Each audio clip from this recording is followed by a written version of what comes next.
Hello Ugandans, muli mutya jebale mwebale kwekuma COVID.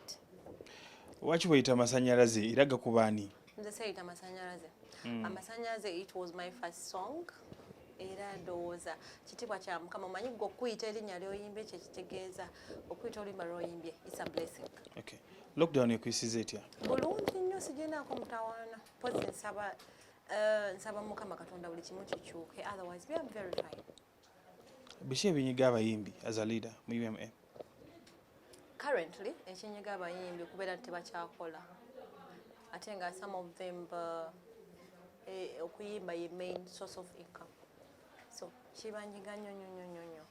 Era nze nga Uganda Secretary for Uganda Musicians Association twawandiisa ebbaluwa ne tuwandiikira President ne ministries eziri concerned, Gender Ministry, Prime Minister, nga tusaba at least akakiiko kaweebwe obudde tutuuleko ne bekikwatako COVID committee tusobole okulaba engeri gye tusobola coming up with different ways of coming back to stage. We have 3 phases.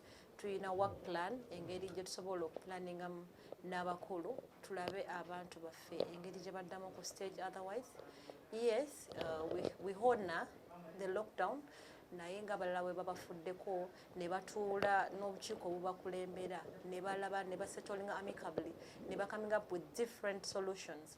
Between phases zaffe ssatu tuzirina. We have the work plan.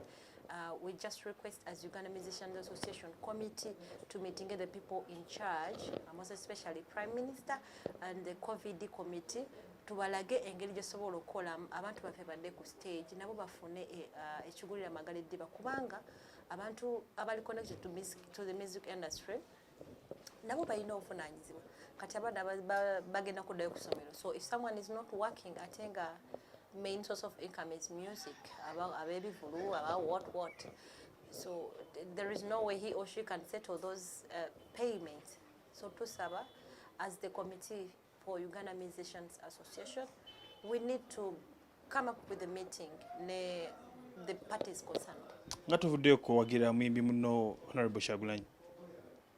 It's my opinion. It's not done by force. It's what I feel. Okay, church kulemesiza okumegatako. Okumegatako. I'm not Support a politician. Siwagira muntu just because he's a musician. Yes, I'm a musician, but I am a musician, but I have my opinion. Ekirowoozo kye ky'okuba nga ayagala okukulembera eggwanga gwe okiraba otya nga muyimbi munne? Buli omu, I respect his opinion. Buli omu omanyi nze mpanya ekitiibwa omuntu ky'abeera alowooza. Kubanga sinze musalirawo ye yeesalirawo ate nange si abasalirawo. So I respect his opinion and I wish him the best. He's a fellow artist. He has ideas nga ziyamba nammwe abayimbi. So twanalowooza nti mwandibadde mabega gwe nga muyimbi munne okiraba otya? Nga muyimbi munne? Yes.